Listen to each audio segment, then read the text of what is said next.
আসসালামু আলাইকুম। Shortcut easy education চ্যানেলের পক্ষ থেকে তোমাদের জানাই শুভেচ্ছা।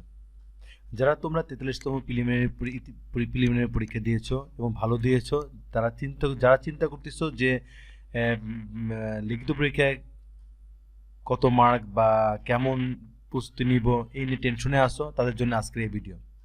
তাই 43তম বিশেষ লিখিত পরীক্ষায় বিশ্বভিত্তিক মানবন্টন ও সাজেশন নিয়ে আজকের এই ভিডিওটি সাজিয়েছি।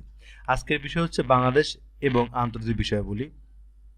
যারা অন্যান্য সাবজেক্ট অর্থাৎ বাংলা, ইংরেজি, তারপরে বিজ্ঞান, গণিত এই সাবজেক্টগুলা নিয়ে টেনশনে আসো, তারা আমাদের এই চ্যানেলটি সাবস্ক্রাইব করো। আমরা নেক্সটে আমরা আরও কয়েকটা সাবজেক্ট আছে আমরা দিয়ে দিব, এবং সাবস্ক্রাইব করে তোমরা চেক করো প্লে লিস্টে, তাহলে দেখতে পাবে যে বিভিন্ন সাবজেক্টের উপরে আমাদের কিন্তু সাজেশন দেওয়া আছে। তো আজকে তোমাদেরকে নিয়ে আলোচনা করব বাংলাদেশ বা আন্তর্জাতিক বিষয়গুলি নিয়ে। প্রথমে বাংলাদেশ বিষয়গুলি। 1 নাম্বার কোশ্চেনে থাকবে বাংলাদেশ বিষয়গুলি, যে এক প্রশ্ন থাকবে। এই অংশে সাধারণত 9 থেকে 10টি প্রশ্ন থাকে, যার যার প্রত্যেকটিতে 2টি, 3টি অথবা 4টি শাখা প্রশ্ন থাকতে পারে। পরীক্ষার্থীকে সবগুলো প্রশ্ন উত্তর দিতে হবে। আচ্ছা, যেমন তোমরা ছোটবেলাতে শিখে এসেছো সৃজনশীল প্রশ্ন, যে একটা উদ্দীপক থাকে, তারপরে যে প্রশ্ন থাকে, কিন্তু এখানে উদ্দীপক থাকবে না, জাস্ট 3টে থেকে 4টা প্রশ্ন থাকবে, এক একটা প্রশ্নের শাখা প্রশ্ন হিসেবে থাকবে, এবং প্রত্যেকটি প্রশ্নের উত্তর দিতে হবে। ঠিক আছে, প্রত্যেকটি প্রশ্নেরই উত্তর দিতে হবে। এবং এই নর্মালি এই প্রশ্নের গুলোর মার্ক থেকে 180 থাকে নাম্বার। যদি ধরো 10টা প্রশ্ন থাকে, তাহলে যদি 10টা প্রশ্ন থাকলে দেখা যাচ্ছে মার্ক তো অনেক, কিন্তু দেখো 18 নাম্বার করে থাকলেও 18 বা 20 মার্ক করে থাকতে পারে, অথবা 15 মার্ক থাকতে পারে। যাই হোক, 3টা প্রশ্ন থাকতে পারে এক একটা প্রশ্নতে, শাখা প্রশ্ন হিসাবে, অথবা 4টাও থাকতে পারে। ঠিক আছে, তো মোট নাম্বার থাকবে এখান থেকে যে 180 মার্ক থাকবে। ঠিক আছে, 180 মার্কের প্রশ্ন থাকবে। তাহলে এই অংশটা কিন্তু দেখো যে 9টা বা 10টা প্রশ্ন থাকতেছে, এটা কিন্তু খুব ইম্পর্টেন্ট প্রশ্ন, এখানে কোনো অপশন থাকতেছে না। তো এখন অপশন না থাকার কারণে কিন্তু তোমাদের কিন্তু প্রিপারেশনটা অনেক ভালো নিতে হবে। ঠিক আছে, তো নমুনা প্রশ্ন হিসাবে আমরা দেখো সাজিয়েছি নমুনা প্রশ্ন। 1 নম্বরে দেখো কেমন থাকতে পারে। বাংলাদেশের একের ক, বাংলাদেশের খনিজ সম্পদের সংক্ষিপ্ত পরিচয় দাও।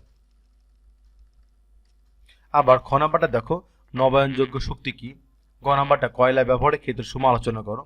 খ নাম্বারটা বাংলাদেশের অর্থনৈতিক উন্নয়নে নদীর ভূমিকা উল্লেখ করো। এই ধরনের কোশ্চেন থাকতে পারে। আচ্ছা, আবার দেখো 2 নাম্বার নমুনা একটা প্রশ্ন দেখো। 2 ক, 16 ডিসেম্বর 1971 পাকিস্তানি বাহিনীর আত্মসমর্পণ দলিলের গুরুত্ব বর্ণনা করো। আর খতে দেখো 16 ডিসেম্বরে 1971 খতে মুক্তিযুদ্ধের সময় প্রতিবেশী রাষ্ট্র ভারতের ভূমিকা ব্যাখ্যা করো। গতে দেখো 69 গণঅভ্যুত্থানের কারণ ও ফলাফল ব্যাখ্যা করো। ঠিক আছে, এভাবে কিন্তু থাকতে পারে। তে এভাবে নমুনা প্রশ্ন দেখলা। এবার একটু চলে আসি, তাহলে আমাদের 1 নম্বরে থাকবে কিন্তু 9 থেকে 10টা 180 মার্ক, এবং 2 নম্বরে দেখো 2 নম্বর টিকা থাকবে। টিকা সাধারণত এই অংশে 6 থেকে 7টি টিকা আকারে প্রশ্ন থাকে, যার মধ্যে 4টে উত্তর দিতে হবে। অনেক সময় দেখা যাচ্ছে বিগত প্রশ্ন অ্যানালিসিস করে দেখলে 6টাও থাকে, অনেক সময় 7টাও থাকে। ঠিক আছে, যাই থাক সমস্যা নেই, 4টে কিন্তু উত্তর দিতে হয়। 4টার উত্তর দিতে গেলে 4 5 20, প্রত্যেকটা মার্ক হচ্ছে কত, 5 মার্ক করে থাকে। তাহলে দেখো নমুনা প্রশ্ন দেখো। ক নাম্বার ই পেমেন্ট সম্পর্কে আলোচনা করতে বলছে, টিকা লিখতে বলছে। খ নাম্বার অসমাপ্তি আত্মজীবনী বীরশ্রেষ্ঠ। ঘ নাম্বার জাতীয় ই তথ্যকোষ। ইও নাম্বার অর্থ বিল। চ নাম্বার হচ্ছে পরমাণু শক্তি কমিশন। এই 6টা টিকায় নমুনা হিসেবে তোমাদের সাজেশন হিসেবে দেওয়া হলো। তোমরা এই 6টাতে প্র্যাকটিস করবে, তা বাদে আরও প্র্যাকটিস করবে। ঠিক আছে, না হলেও এখান থেকে প্র্যাকটিস করতে হবে 20 থেকে 25টা টিকা প্র্যাকটিস করতে হবে। ঠিক আছে, তাই তোমরা এই চ্যানেলের সাথে থাকো, তাহলে কিন্তু বিস্তারিত, যে আজকে তো শুধুমাত্র নম্বর বন্টন এবং সাধারণ আলোচনা করা হচ্ছে এখান থেকে সাজেশনের উপর ভিত্তি করে, কিন্তু নেক্সটে কিন্তু আমরা এই 43তম বিশেষ লিখিত পরীক্ষার জন্য বিস্তারিত সাজেশন আমরা উল্লেখ করব। তাই এখনই তোমরা কি করবে, 43তম বিশেষের লিখিত পরীক্ষার সাজেশন বিস্তারিত পাওয়ার জন্য আর কিছুদিন অবশ্যই অপেক্ষা করতে হবে, এবং তোমরা সাবস্ক্রাইব করে রাখো, তাহলে পরবর্তীতে তোমরা এই সাজেশনগুলো বিস্তারিত পেয়ে যাবে প্রত্যেকটা সাবজেক্টের। ঠিক আছে, আচ্ছা, আমরা এই ছিল বাংলাদেশ বিষয় বলি। তাহলে আমরা একটু রিভিউ করি। 1 নম্বর প্রশ্নে 9 থেকে 10টা প্রশ্ন থাকবে, এর প্রত্যেকটা শাখা প্রশ্ন থাকবে, আমি আগে বলেছি 180 মার্ক থাকবে, এবং 2 নাম্বার টিকা থাকবে 4টা দিতে হবে, 4 5 20 মার্ক থাকবে। এবার চলে আসি আমরা আন্তর্জাতিক বিষয় বলি। আন্তর্জাতিক বিষয় বলি 100 মার্ক থাকবে। তাহলে বাংলাদেশের বিষয়গুলো থাকতেছে 200 মার্ক, আন্তর্জাতিক থাকতেছে 100 মার্ক। ঠিক আছে। আচ্ছা, আন্তর্জাতিক বিষয়গুলি থেকে দেখো 1 নম্বর প্রশ্নের সংক্ষিপ্ত প্রশ্ন। এটা সাধারণত এই অংশে 12টি প্রশ্ন থাকে, যার মধ্যে 10টি উত্তর দিতে হবে। এখানে 12টা থাকতে পারে, 13টা থাকতে পারে, যাই হোক 12টা থাক বা 13টাই থাকলে ফ্যাক্টর না, 10টার উত্তর দিতে হবে। ঠিক আছে। প্রত্যেকটা প্রশ্ন মার্ক থাকবে 4, 4 10 কত হয় 40 মার্ক থাকবে। ওকে। নমুনা প্রশ্ন হিসাবে দেখো তোমাদের দেখাচ্ছি। ক নাম্বার দেখো, রাষ্ট্র গঠনের উপাদান লিখুন। তা খ নাম্বার, ডার্টি ডজন কি? গ নাম্বার, সরকার ও রাষ্ট্রের মধ্যে পার্থক্য লেখো। ঘ নাম্বার, বিশ্ব বাণিজ্যে চীনের উত্থানের কারণ কি কি?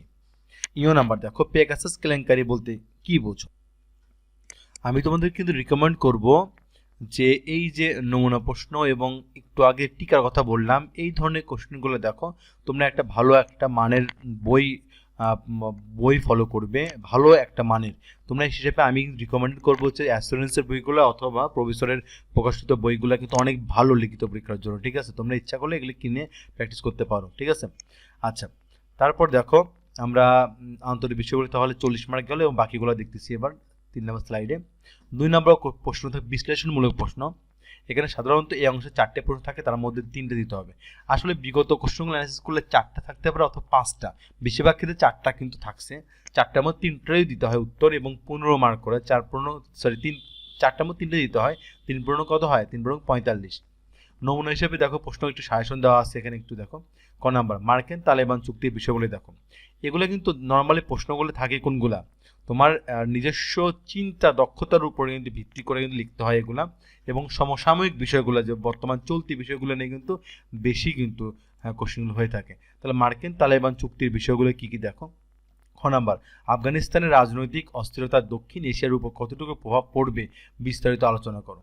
ওকে। তারপর গ নাম্বার দেখো, বর্তমান বিশ্বে যে খাদ্য সংকট বিরাজ করছে তা থেকে বিশ্ববাসী কিভাবে মুক্তি পেতে পারে ব্যাখ্যা করো। আসল মতো এই প্রশ্নটা করোনা পরবর্তীতে বিশ্বের যে অর্থনৈতিক মন্দা যাচ্ছে সেই মন্দার উপর ভিত্তি করে এই প্রশ্নটা মানে হতে পারে। এই ধরনের প্রশ্নগুলা শুধুমাত্র যে খাদ্য সংকট হতে পারে তা কিন্তু না, এখানে কিন্তু খাদ্য সংকট সহকারে কিন্তু চিকিৎসা সংকট হতে পারে, বাসস্থান সংকট হতে পারে, তারপরে আরও যেগুলো সংকট, বিভিন্ন রকম শিক্ষা সংকট হতে পারে। ঠিক আছে। এবং মানসিক সংকট হতে পারে, মানসিক সংকট, এই ধরনের সংকট যেগুলো আছে, ঠিক আছে, এই সংকটগুলো কিন্তু তোমরা বেশি করে প্র্যাকটিস করবে। ঠিক আছে। 3 নাম্বারে দেখো, 3 নাম্বারে কি আছে, সমস্যা সমাধান। এখান থেকে সাধারণত একটা প্রশ্ন থাকে এবং একটারে উত্তর দিতে হয়, মার্ক হচ্ছে 15। এটা নর্মালি কিন্তু দেখো যে প্র্যাকটিস করতে পারো তুমি, কিন্তু নর্মালি এগুলো এই প্রশ্নটা এই সমস্যার সমাধান কিন্তু কমন কিন্তু পড়বে না। ঠিক আছে। কমন সাধারণত পড়ে না। তাহলে বুদ্ধি কি? তাহলে তা বুদ্ধি হচ্ছে এই ধরনের প্রশ্নগুলো তুমি যদি মানে ভালো মতো প্র্যাকটিস করো তাহলে কিন্তু একটা আইডিয়া হয়ে যাবে, তাহলে তুমি পরবর্তীতে কিন্তু এই সমস্যার সমাধানগুলো তুমি বিভিন্ন ধরনের যে সমস্যা দেখাবে সেটা উত্তর দিতে পারবে। দেখো নমুনা প্রশ্ন হিসেবে কি দিছি আমি, বাণিজ্য সম্পর্কিত বৈশ্বিক অন্তরায়গুলো দূর করে বাংলাদেশের মতো উন্নয়নশীল ও অনুন্নত দেশগুলোর স্বার্থ রক্ষার জন্য গঠিত WTO যে আসলে পুঁজিবাদী বিশ্বের নেতাদের অনুন্নত বিশ্বকে শোষণের হাতিয়ার হওয়ার মাধ্যমে চরমভাবে ব্যর্থতার পরিচয় দিয়েছে। এটা এটা মানে এটা মোটামুটি নিশ্চিত। WTO এর ব্যর্থতার ক্ষেত্রগুলো উল্লেখ করে পাশাপাশি তার প্রকৃত করণীয় লিখুন। অর্থাৎ খেয়াল করে দেখবা মানে সমসাময়িক বিষয়গুলো বা পৃথিবীর বিভিন্ন সমস্যা থেকে সমস্যা তোমাকে উল্লেখ করা থাকবে, উদ্দীপক উল্লেখ থাকবে এবং সেখান থেকে কি করতে বলবে, তার করণীয় এবং তার থেকে পরিত্রাণের উপায় অথবা ফলাফল কী হতে পারে বা তার থেকে ক্ষতি কী হতে পারে, এই ধরনের বিষয়গুলো কিন্তু এখানে আসে। অর্থাৎ সমস্যার সমাধানটা কিন্তু আসে। তাহলে বাংলাদেশের আন্তর্জাতিক বিষয়গুলো আজকে এই পর্যন্তই। এবং তোমরা যদি আরও নেক্সটে লিখিত পরীক্ষা নিয়ে আরও যদি বিস্তারিত সাজেশন তোমরা যদি পেতে চাও তাহলে অবশ্যই এই চ্যানেলটিকে এখনই সাবস্ক্রাইব করো এবং তার সঙ্গে সঙ্গে লাইক এবং শেয়ার দাও। ঠিক আছে। আচ্ছা, তাহলে আজকে এই পর্যন্ত। আল্লাহ হাফেজ।